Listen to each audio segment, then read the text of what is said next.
Okay, class, in this video, I'm going to teach you how to put transitions in your paper.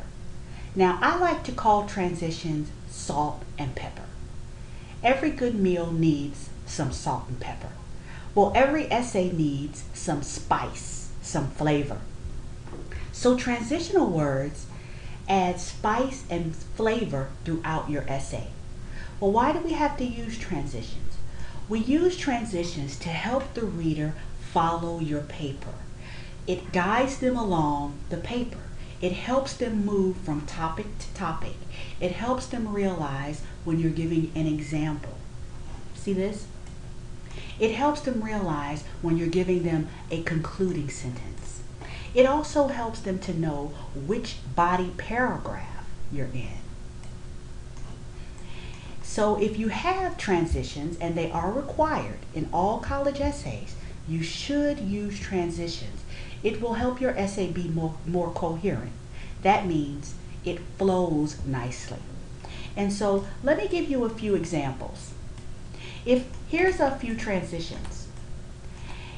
If I put however in my essay, my reader expects me to say the opposite of something. Likewise, if I say on the other hand, my reader expects me to give them the opposite argument. What if I put also in my paper? Also means in addition to. So my reader is expecting me to talk about something more. If I put consequently in my paper, my reader is expecting me to show them a result or an effect of something. So all of these transitions, and you will find them in iCollege in your folder, help the reader follow your argument. Help the reader flow through the essay. And so print this out and study these transitions because you will use them in your papers from now on. And I'm going to show you exactly where you put them in your paper. Okay? Where do you use transitions?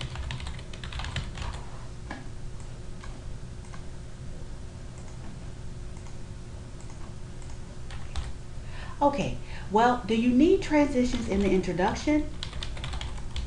Not really. It's not necessary to use transitions in your introduction. Let's take a look at an essay to use as an example. We're going to highlight all of the transitions in this essay. This essay is about Martin Luther King, and the topic question is, who is the most influential person in your country? Okay, let's read the intro. Throughout American history, individuals have made significant advances politically, academically, and socially.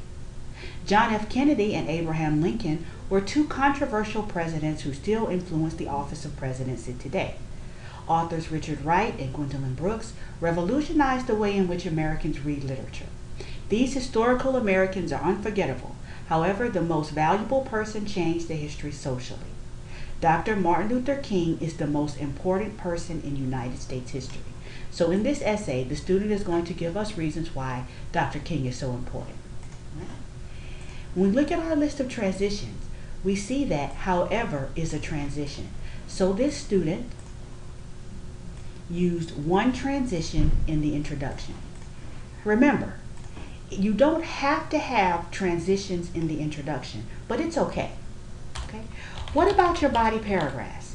Yes, you must have transitions in your body paragraph. The first place you need a transition is with your topic sentence. Let the reader know which topic it is. Is this the first reason, the second reason, or the third reason? Is this the first topic, the second topic, or the third topic? The best category to use is this category, because you can tell your reader this is the first, the second, or the third topic. You must have a transition to let your reader know that this is your first topic. So this student uses first of all. Dr. King, first of all, delivered powerful speeches. So the first reason Dr. King is so important is because he delivered powerful speeches against racism. So remember, look through your transitions and pick one.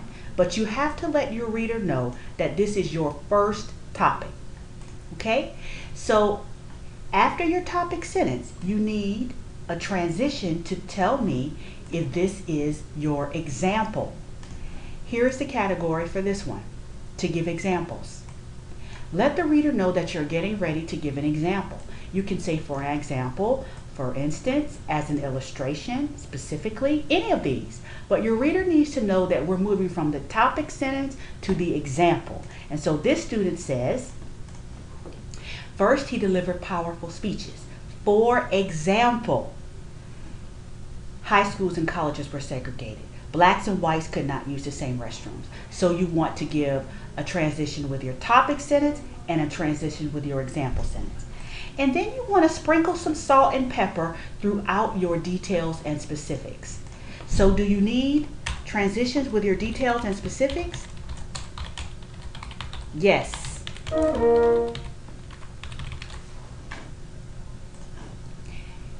You can use any transition that makes sense in your paper. And so let's look at this essay and find his transitions. However,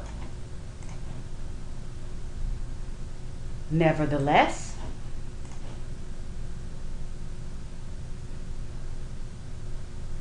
and we need another one here.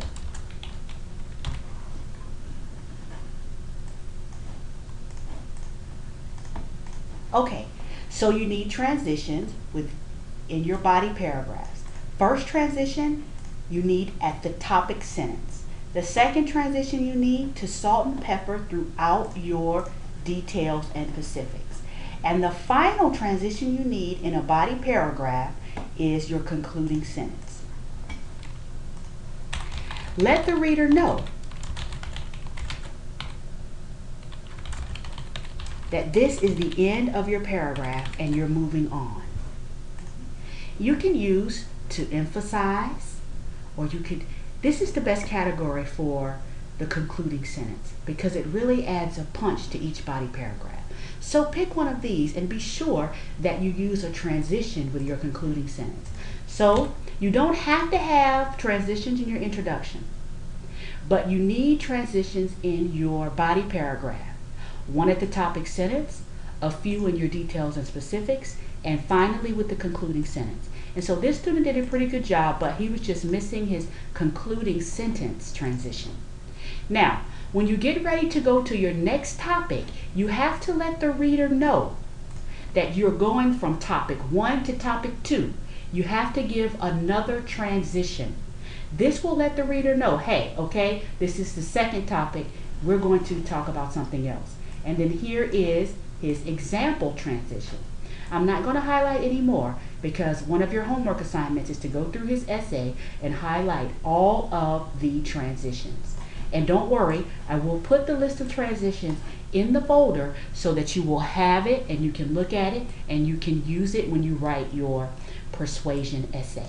So let's review really quickly so far what we have. You need transitions in your body paragraphs. You're going to have 3 body paragraphs in your persuasion essay. So be sure that you have enough transitions. Okay, what about your conclusion? Do you need transitions in your conclusion? Yes.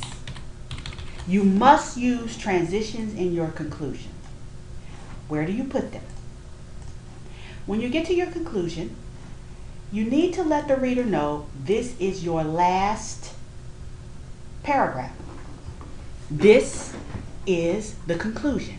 How will the reader know? You're going to use to summarize transition. And this lets the reader know that this is the conclusion. So the very first sentence when you review your thesis statement, you need a transition.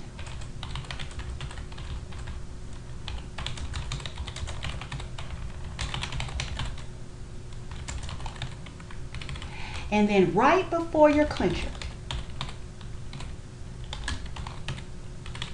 you need to go out with a punch. Give me a transition right before your clincher. Here's one. Okay. The best one for the clincher is to emphasize. These are very good for the clincher. Now I know this lesson is very fast, so why don't you watch it again? Go print out the transitions from your folder and watch the video again, because when you do your homework assignment, you are going to have to go through and highlight all of George's transitions. Be sure when you write your paper that you use transitions. Thank you.